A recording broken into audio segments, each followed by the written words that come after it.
Hello and welcome to round 8 here at Grand Prix Atlantic City. I am Brian David Marshall and I am joined by Pro Tour champion Jacob Van Lunen, and we are watching Thanh Nguyen versus Tom Martell. Both players are 7-0, and Jake Van Lunen, the off-color morph has never looked sexier than it has in this match. There we go. We start off with a Reckless Imp dashing in for Thanh Nguyen. Gets in for 2 damage. And that off-color morph in hand here for Tom Martell. Oh! We might get to see it in action. And I was saying as we were coming into this game that I would definitely play the off-color morph if I did anything else like that. So there's the off-color morph, and we know it is a Deathmiss Raptor. So, I mean, it makes total sense, especially if you're going to have other cards that are going to be getting turned face up over the course of the game. You can trade it. You can just trade with this other morph here, and then later on it comes back. Comes back either as face up or face down, however you want it. Okay, there's a Kolaghan Monument. A little bit of, so it's black-white splash, a little bit of red for Tom. He's playing 18 lands. He's got 2 mountains in his deck. 18 lands and a monument. And there is Silumgar Assassin, takes down the Deathmiss Raptor. It looks like Tom has Ugin in hand. So that monument ramping him up there pretty fast. He does have an Ugin. And there is Noxious Dragon. Perfect card for the situation. I mean, it blocks everything on the other side. If it dies for some reason, blocks it's gonna take a lot of almost everything on the other side. Silumgar Assassin gets in under the curve.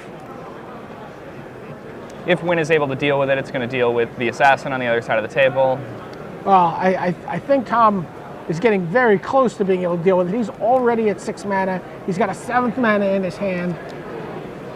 It looks like he also has Harsh Sustenance and Soul Summons, so he'll be able to deal with it this turn if he needs to. Here's the Soul Summons. He's like, oh, come on, give me something I can flip up.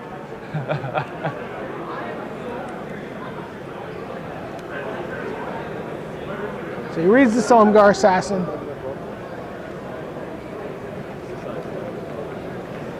Thinking about whether or not he wants to sustenance it right now.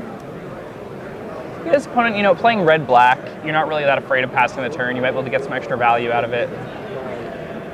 Plays his 7th land. And you're just about tapped out. He says, you know what? I'm going to take down the morph. And that was a good one to take down. That was an Atarka Free. It's a nice one. One of the harder working cards in the format.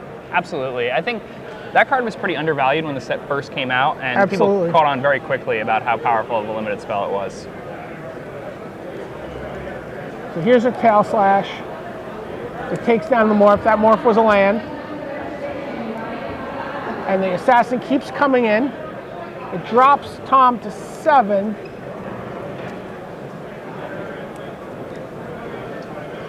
And now unable to find that 8th plays land, the Kolaghan Skirmisher. Yeah, I mean, the 8th land can be, it's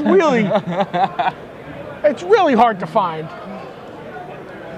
You usually never want to draw it. It'll show up when you're not looking for it. Yeah. And there is Palace Siege.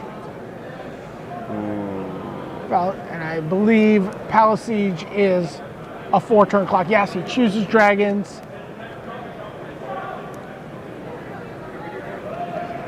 Now each turn, Tom's going to get drained for 2, and this is going to be hard for Tom to race, even if he can resolve Ugin here. I mean, he's going to be able to wipe the board with the Ugin, but then his life total's going to be in a precarious spot. He's got to be afraid of burn spells. Reads the assassin.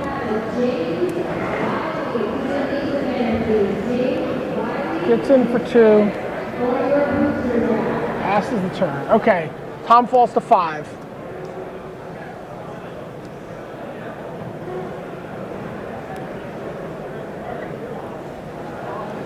Ooh. I believe the wastes are being secured right now. Oh, wow. Yeah, and that's for 6. So some good cards in Tom's pool. He's going to double block the Silumgar Assassin. Looks like we're going to get a Dousing Gloom here from Thanh.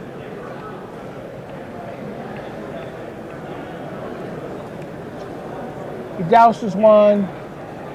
And this is an interesting double block from Tom. So let's say Tom doesn't have a card like Ugin in hand. Tom might want to block with more guys to guarantee that he kills it.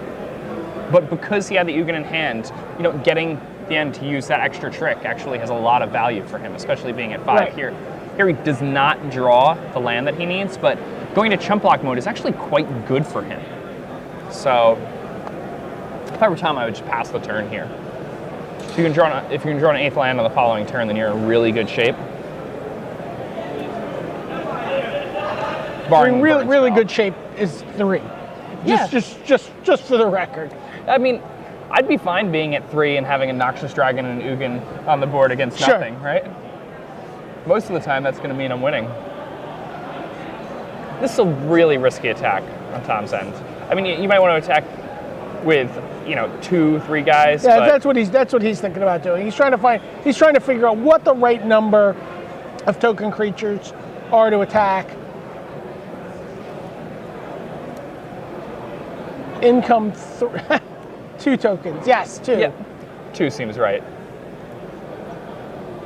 And looks like an Abzan Sky Captain is going to join the team. When the Abzan Sky Captain's nice, because if he does draw that 8th land on the following turn, then that can come down, and when it -4s, it's going to turn his Noxious Dragon into a 6/6 flyer. So he's going to have a Planeswalker and a 6/6 flyer to no board. But 3 is always scary when your opponent's playing red. Absolutely. I mean, it's terrifying. Especially they'll have like dash cards in their deck. You're scared to attack with your 6/6 when they have no board. Yeah. Right. Win has already demonstrated. Oh.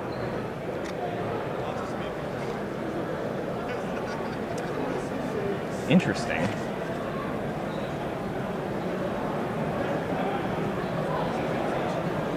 Stormwing Dragon comes down.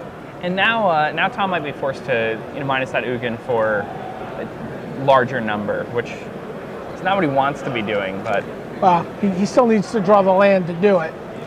it looks like he's still not finding that 8th land.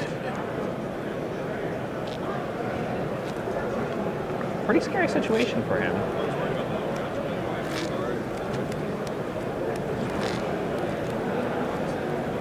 Probably be going to 1 on the following turn, and then Palace Siege just does so much work. Oh, it's so insane. I mean, if you liked Vampire Nighthawk, this is a very nice card when you're playing limited. All right, Tom's attacking with everybody. And I think that means he found That Ugin. sounds like he drew the land. Yeah.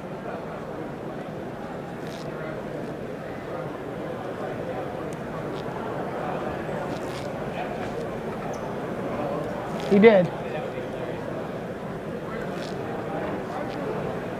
And so we're just going to see a -6 here, I imagine, then? He has to. Tom's like, it doesn't matter. That was a great hat lift. The hat actually lifted off of his head even if his hands weren't there. Yeah. Oh, He yeah. popped up He a was little bit. actually holding the hat down. He wasn't pushing it up. He was holding it down. All right. So the board is clear. There's an Ugin in play. What is Wynn's follow-up? He's got his opponent down to 3. Corpse Weft. Oh no, Corpse Weft That's is not a bad one. going to be a problem. Ooh, it's a pretty juicy graveyard. We're Wynn right now. So Corpse Weft, he can activate it for black and 1, or exile any number of creatures from his graveyard, and put a zombie into play that's twice X in terms of power and toughness. So you remove 1 creature, you get a 2/2 zombie. You can also activate it multiple times. It's a powerful card. So you can just cash each creature in your graveyard into 2/2 zombies. Or you can cash them all into 1 big creature. It's all sorts of stuff you can do. That's another one of those cards that may have had it had some people questioning its power level when, people first started playing the limited format, but especially in sealed, Yeah. it's just proven itself to be a really powerful card. Does that card feel like it has like the potential to sneak into a constructed format at some point? Absolutely. I was on the the Facebook group for Team TCG Player last time around, and that was a card that got talked about a lot. The conversation was normally quickly squashed by others, but it's a card a lot of people were interested in playing with. Here we go. We're going to just check in on our other table. Luis Scott Vargas, 7-0. Chris Fennell, 7-0. Chris Fennell is actually the one who kept wanting to play with Corpse Weapon Constructed, by the way. Perfect segue. So morphs here. Luis clearly knows Marshall's out of the booth because creatures are in front of lands. He doesn't want to get smacked upside the head.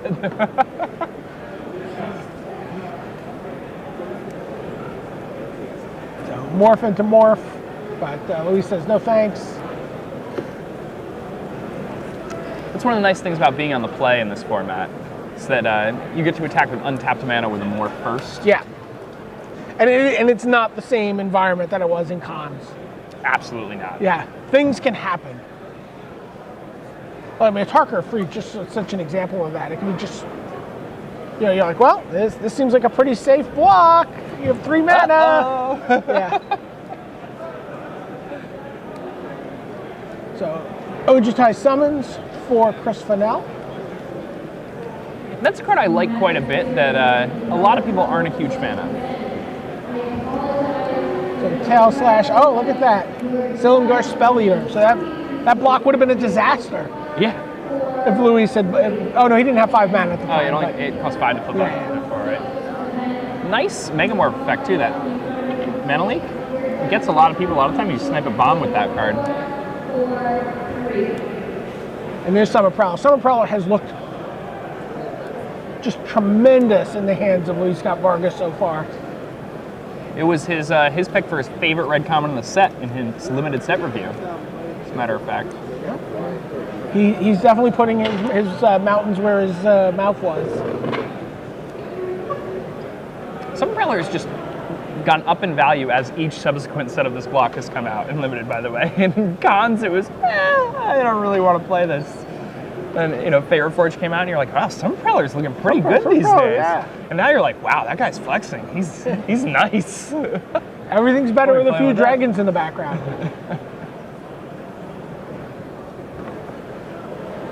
So we're not keeping you from the main match. Those guys are still shuffling.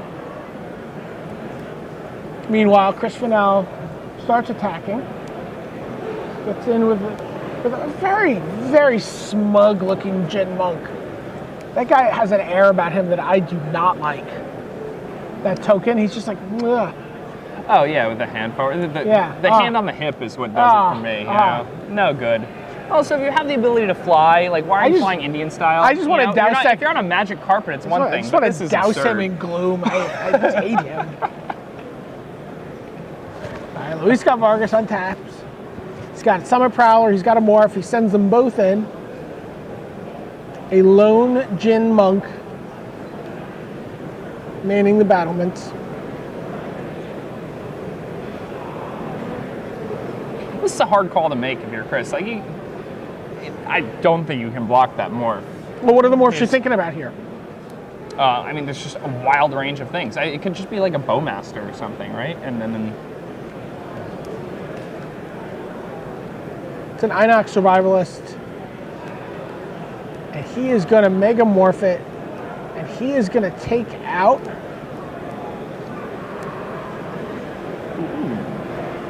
Interesting. He's going to take out a monument. And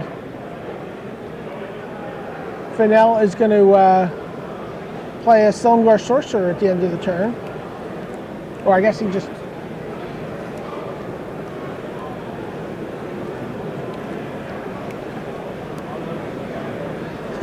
Jeskai Sage.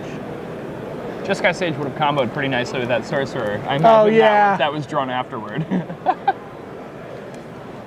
6 mana for Luis. There's a Scion of Ugin. It was the neener Jeskai Sage. All right. We'll check up on these guys. We'll keep you updated on how these guys are going. We're going to go back to our match between Tom Martell and Thien Nguyen. We have a Kolaghan Skirmisher versus a Typhoid Rat. Typhoid Rat's like, get in there. you're Tom, I imagine this is a fine block for you. Typhoid Rats has the ability to trade up a lot. Unless you have some sort of very cheap and easy way to get it off the table, I would take the trade, but it looks like he does.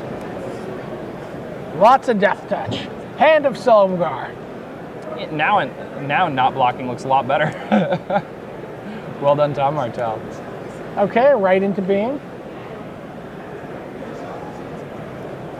I love this card. Card is pretty awesome. Puts a card into play as a manifest and pushes a card to the bottom. I don't want to draw this, pushes it to the bottom.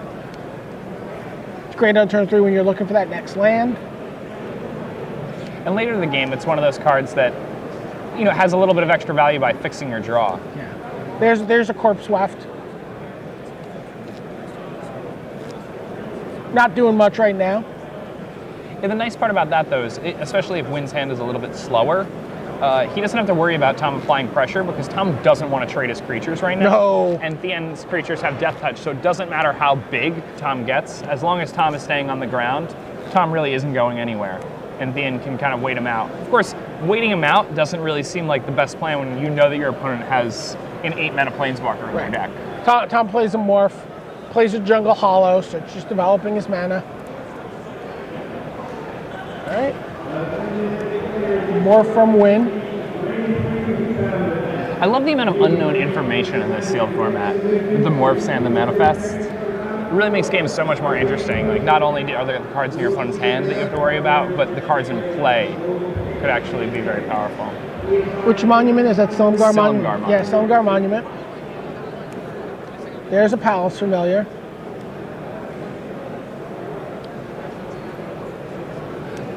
The monuments actually overperform quite a bit in sealed. So, you know, they're decent in draft, especially if you have a lot of 5-drops, but in sealed, I think they're actually pretty good. So the Assassin takes down a Morph. It's Marsh Hulk. Silumgar Assassin, Windmill Slam first pick in draft. Yes. Card you really want to open in sealed. Okay, Tom's able to start pecking away in the air. He draws First Blood, and there's Noxious Dragon. Tom doing a good job going to the air, especially if that he gets another land for that monument. Here's Silumgar Butcher. Sacrifice the Typhoid Rats. It was an island, but now fodder for the Corpse Weft. That's, I mean, not the end of the world for Tom. You're, you know, trading the Typhoid Rat for the Manifest isn't that bad. The Corpse Weft obviously makes the trade favor Wynn, but I guess Wynn's just maybe worried about face down creatures in terms, you know, with the Ugin sort of looming in his nightmares. Ugin is a terrifying, terrifying dragon that also happens to be walking the plains.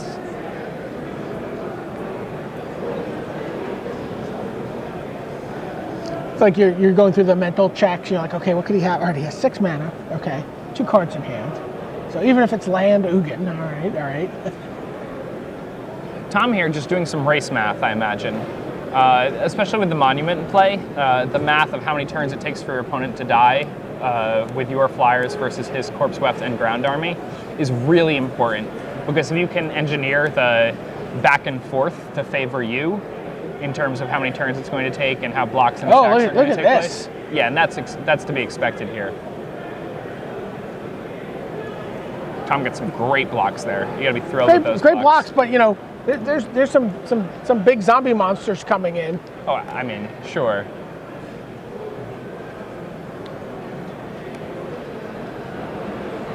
Six mana. Oh, Swift Warkite. Oof. Pick up. So you get to put the Silumgar Assassin back into play, and then you pick it up at the end of the turn. Yep. Swift Warkite is a sweet card. It is a sweet card, especially when you're using a card. And it's funny. I think it's a little clumsy in draft. I've seen it be awesome, but I think it could be a little clumsy in draft. But I think it's sealed. In sealed, it's great. It's even the color combination that you want to be in sealed, right? It's just beautiful. Now we're seeing the 3 colors that I think are really where it's at in the sealed format. Grixis. Grixis, blue, black, and A red. little bit of green there for See a little bit of green for Tom. It says, he's got a little bit of. Tom, what we haven't been paying good attention here. Tom actually changed his deck around. Oh no, I'm sorry, he did not. Oh, he did. Oh, he did. Yeah, Yes, he was black-white. Yeah, he was black. He was black-white. So he's gone to black-blue here. Ojutai Interceptor, one of my favorite commons in the set. One of my favorite blue commons, I should say. So there's land 7. Tom plays a morph. Yeah, so so it took a while for these guys to come back, and so what's happening is Tom was actually doing radical surgery on his deck. He probably has a deck that he's trying to play game 2. So Noxious Dragon comes down, has no targets. It falls to a tail slash from the Swift War Kite. And Tom's got the win here on board. Oh no, there's the Hellkite on the other end of the table. I'm sorry. But Tom did a pretty good job of engineering this race math. His opponent needed the removal spell there if he wasn't going to die, to Tom just attacking with the Monument, the Interceptor, and the Noxious Dragon. Even now, though, Monument activation and attack with Interceptor and Monument forces the N-Win to block with Hellkite. And then on the following turn, if Tom doesn't run into a removal spell, he's in great shape. So, I mean, barring him having another 4-power flyer in hand, I think that's definitely the play. But if he has another 4-power flyer in hand or something akin to that, maybe a bigger flyer or an Ugin, then you'd want to do that. Tom has illusory gains. Interesting. I mean, that makes quite a big difference. Oh no, he has shifting loyalties. So he gives the morph, takes the Swift Hellkite, and attacks for 4 with Ojutai Interceptor. A fine turn. My play was either do that or cast a 4/4 flyer. Taking your opponent's 4/4 flyer seems just as good. Yeah, absolutely. All right, attack for a win. Who, by the way, is capable of firing off just a swarm of zombies at the end of the turn here. But he's not going to get another turn from the look of things. Tom with 12 points of flying power on the table. Very surprised if we don't get a Monument activation. No? I mean, maybe his Contradict or something in hand? So Douse and Gloom targets Silumgar's Command. Yeah, so it was some type of counter magic in hand. I saw that in his hand. I saw the blue-black. I thought it was maybe a dragon, but Silumgar's Command counters the removal spell. Tom wins, evens up the match at a game apiece. Tom Martell at the end win, going to game 3. Great match so far. Yeah? Back and forth. That match was really interesting with the race math, the Corpse Weft. Well, the Corpse Weft threatened. It put Tom under a lot of pressure. The long game was wins. Yes. But the skies kind of belonged to Tom there. Absolutely. And you see again, switched off from his black-white deck into his blue-black deck. Yeah, I mean, I'm curious if he's doing that every round, because you'll see that happens a lot. Players build a deck, you're under a little bit of time pressure. There's all these different permutations of how you can play it. Sometimes you just don't always see what's right in front of you. Or there's 2 decks that are really close, or they seem really close, and then, as soon as you hand in the deck list, you're like, oh wait. Of course. I mean, it could have also just been that he wants the flyers. Exactly. Maybe his white cards are, a bunch of boom booms that are, 3/5 ground monsters and whatnot. From the looks of things, he has, he has like pump spells, which are miserable against red-black. He has, Sandstorm Charger, again, which is horrible against the Typhoid Rats on the other end of the table. He has Secure the Waste, which is obviously bomb, but right. I mean, it looked like being in the sky was definitely where Tom wanted to be, and cards like Ojutai Interceptor race really well against these Black Death Touch creatures. Ojutai Interceptor, every time I watch that card, it's winning games. Winning races, doing fine work. It's no Stormcrag vigilant flyer. elemental? It's no vigilant flyer, but you know, whatever. Oh, the Mist of Kirin? Yeah. Oh, Mist of that one's a nice one. You don't think it's a Mist of Kirin? It's no Mist of Kirin. I mean, I think it's pretty close. 2 mana to flip versus 4 mana to flip. You get an extra point of power in the air. An extra point of power on a flyer is a lot. Yeah, And then when you want to just raw cast it, I'm pretty happy. It's like a either Snapping way. Drake. Yeah, I'm happy with either one. You're right. I don't think either of them are ever going to get cut from my deck with the wrong color.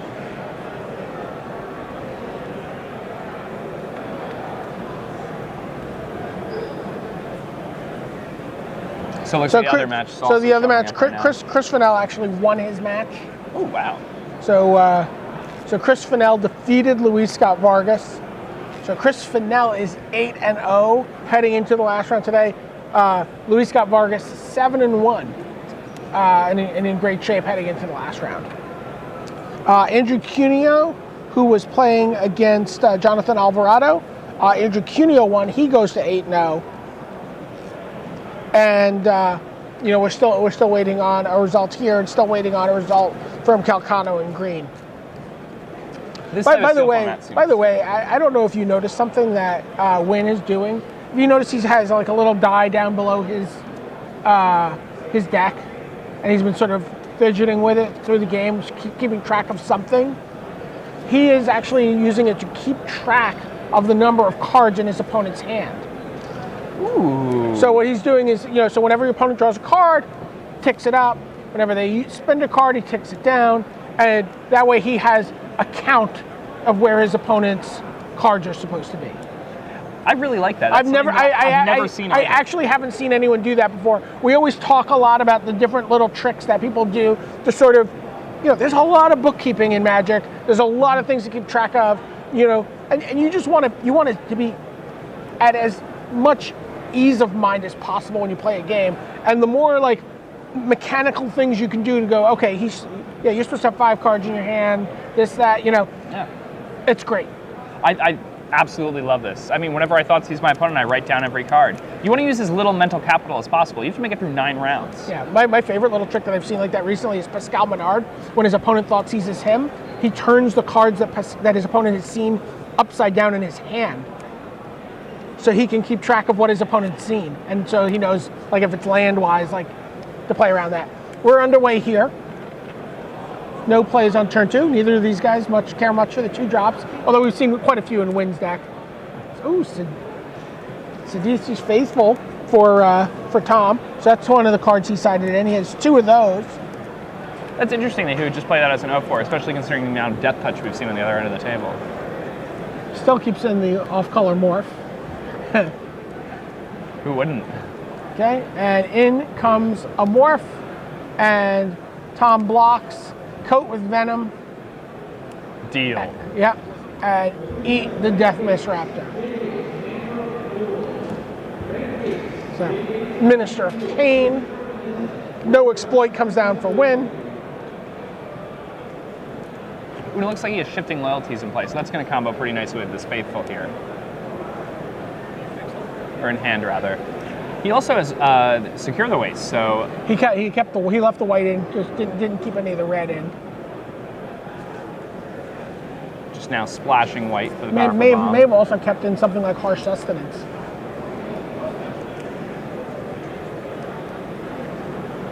Oh, Hooded Assassin actually gets to kill something. It's rare we get to see that. Yeah. Tom blocks one of the 2 power creatures, and the Hooded Assassin comes down as a 1/2 and deals damage. And there's the Atarkar Freed. Oh my gosh. A lot of damage real fast coming at Tom. He had no play last turn. Oh, well, I guess this was the play. Draws 3. Well, this is pretty nice for Tom. Now he gets to. Is it? Well, I mean, he found the white, so he can secure the white. Oh, okay. And that, I mean, when you're looking to play catch up, that's a pretty good way to do it.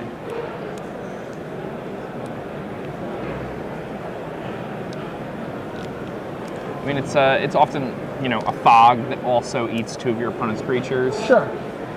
So he's at 8. Plays it like he can make 5 tokens. You can put 2 in front of the Hooded Assassin to kill it. You'll only lose 1. You can put 2 in front of the Atarka Efreet to kill it. And then you can just take 2 You damage. can just take 2. Yeah, I think you just take 2 damage there. Tom just says go. And then you have two guys left over. Your opponent just has a 2/3. Does Wind smell what House Martell has planned here? It looks like he's going through a list that he's been keeping of Tom's instance. So I really like the bookkeeping angle from Wynn here. Yep. Attacks with everybody. There's Secure the Waste. 5 soldier tokens, warrior tokens.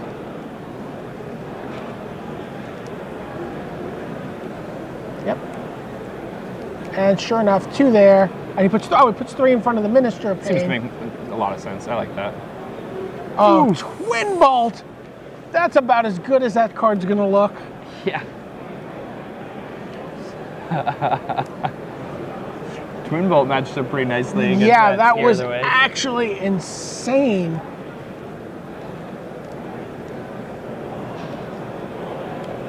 Now Tom's in a pretty rough spot. And he was already in kind of a rough spot, and this just drives the point home. All right, plays lane goes to 8, but that Atarka Efreet is hitting hard. He's got plenty of land. Is he gonna play Noxious Dragon here? Looks like he has an Encase of Ice in his hand also. So if he's a 4-drop, that might go pretty well, but Decides to play the dragon. 3 cards in hand for Win. You see, 4 cards in hand for Tom, 4 on the die. Okay, everybody comes in. The dragon eats the Efreet. The dragon then dies. It eats the Minister of Pain. Tom's taking 3 there. He goes down to 5. Is that a Hardened Berserker? it is a Hardened Berserker. I like that card a lot. I Yeah. had 3 of him in my pre-release sealed. Okay. See a Reach of Shadows. Reach of Shadows and Encase of Ice. I mean, you can just encase the Hardened Berserker and take 1 here. It looks like he's just going to pass the turn. Yep. There's the Encase of Ice. Yeah. Tom's like, okay, go to 4. I don't want to waste my premium removal spell here. And that might be worth it. Just a 2-power guy. I mean, Yeah. And Tom agrees with you. There's the Reach of Shadows. He's like, I've got the mana this time. Where's my Ugin? Just checking. Ugin check. I think that might be a Silumgar's command in his hand, so It is. Tom Pretty falls nice to one. 3 here. if the end says like Corpse Swift or something. Atarka Pummeler. Oof. So does that resolve? It does.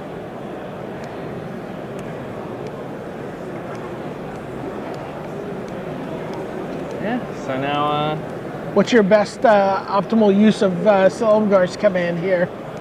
I mean, it depends what happens on the other end of the table before anything, but Yeah. he's just going to have to. Yeah, he bounces it, kills that. 10 mana in play for Tom. 2 cards in hand. Really needs an Ugin to Here's the fish himself out of Atarka. this flood here. Here's the Atarka Pummeler.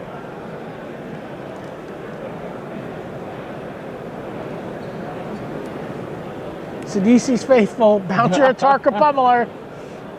1 card in hand for Tom. There's a Swift Warkite. Not too bad. Gets Minister of Pain. Minister of Pain attacks Tom down to 1. It's back to hand. And that's the match. Thien Nguyen goes to 8-0. Tom Martell falls to 7-1. I was Wow. really impressed with Wynn's play in that match. Yeah, Wynn's play was great. And, we talked about his his mechanics, his bookkeeping. You saw he was keeping a list of the cards his opponent played, not necessarily even just in that game, but in the match. He's keeping track of the instances, like, what could he have here? Has the little die to keep track of the cards in here. I haven't even seen that I've before. been playing Magic for a long time, Jake. So have I. I have never You've been seen playing that for before. longer than me, which is absurd. actual 20-year players. Yeah. You know, I haven't seen that before. Tom Martell also playing very well there. I Welcome back really to- like his